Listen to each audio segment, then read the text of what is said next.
Iran के सर्वोच्च नेता अयातुल्ला अली खामनेई की हत्या को लेकर अब जो नए और सनसनीखेज दावे सामने आ रहे हैं, उन्होंने पूरी दुनिया के कूटनीतिक गलियारों में भूचाल ला दिया है। अंतर्राष्ट्रीय मीडिया की ताजा रिपोर्ट्स इस हमले के पीछे एक बहुत बड़ी और गहरी साजिश की ओर इशारा कर रही है, जिसमें न केवल अमेरिका बल्कि सऊदी अरब की भूमिका पर भी गंभीर सवाल उठाए गए हैं। रिपोर्ट्स के अनुसार यह हमला कोई सामान्य घटना नहीं थी, बल्कि इसे बहुत ही सटीक खुफिया जानकारी के आधार पर अंजाम दिया गया था।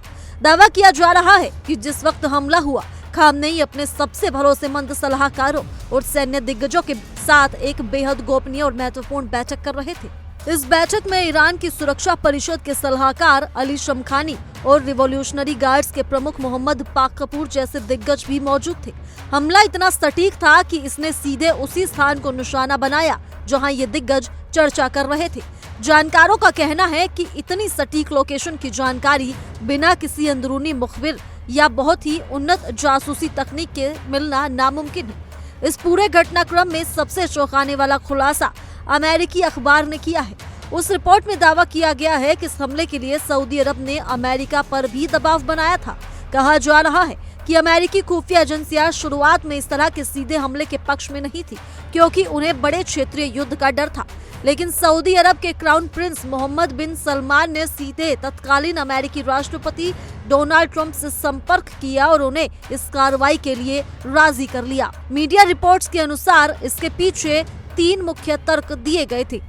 रणनीतिक अवसर: जब ईरान और अमेरिका के बीच किसी संभावित समझौते की बात चल रही थी, तब सऊदी का मानना था कि ईरान को कमजोर करने का ये सबसे बड़ा मौका है। व्हाइट हाउस का दौरा: जनवरी 2026 में सऊदी रक्षा मंत्री खालिद बिन सलमान की वॉशिंगटन यात्रा को भी इस कड़ी से जोड़कर देखा जा रहा है, जहां उन्होंने ईरान के खिलाफ सख्त सैन्य रुख अपनाने की मांग की थी। भविष्य का खतरा: सऊदी अरब का तर्क था कि अगर ईरान को अभी नहीं रोका गया तो वह भविष्य में इतना शक्तिशाली हो जाएगा कि सऊदी के तेल भंडारों और सुरक्षा के लिए सबसे बड़ा खतरा बन जाएगा। सऊदी अरब और ईरान के बीच ये टकराव दशकों पुराना है।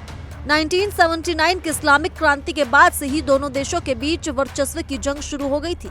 1980 के दशक के इराक युद्ध में सऊदी ने इराक का साथ दिया था, जिसने कड़वाहट को और बढ़ा दिया।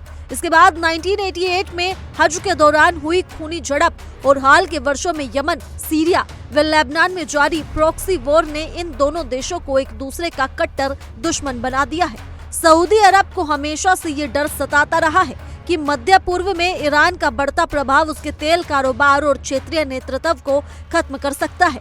अगर ये ताज़ा दावे सच साबित होते हैं तो ये न केवल 2 देशों की जंग होगी, बल्कि पूरी दुनिया की अर्थव्यवस्था और शांति के लिए एक बहुत बड़ा खतरा बन सकती है। फिलहाल सऊदी अरब ने इन आरोपों पर चुप्पी साधी हुई है, लेकिन तेहरान से उठने वाली बदले की आग ने माहौल को बेहद तनावपूर्ण बना दिया है। इस खबर को लेकर आप क्या कहना चाहेंगे, आप हमें कमेंट कर जरूर बताएं। और इसी के साथ तमाम बड़ी खबरों के लिए जुड़े रहिए इंडिया डेली के डिजिटल प्लेटफॉर्म के साथ। देखिए इंडिया डेली 24/7 अब आपकी स्मार्ट टीवी पर। इंडिया डेली मौजूद है सभी डिजिटल प्लेटफॉर्म पर लाइव और लगातार। इंडिया डेली 24/7 हर दिन राष्ट्र को समर्पित।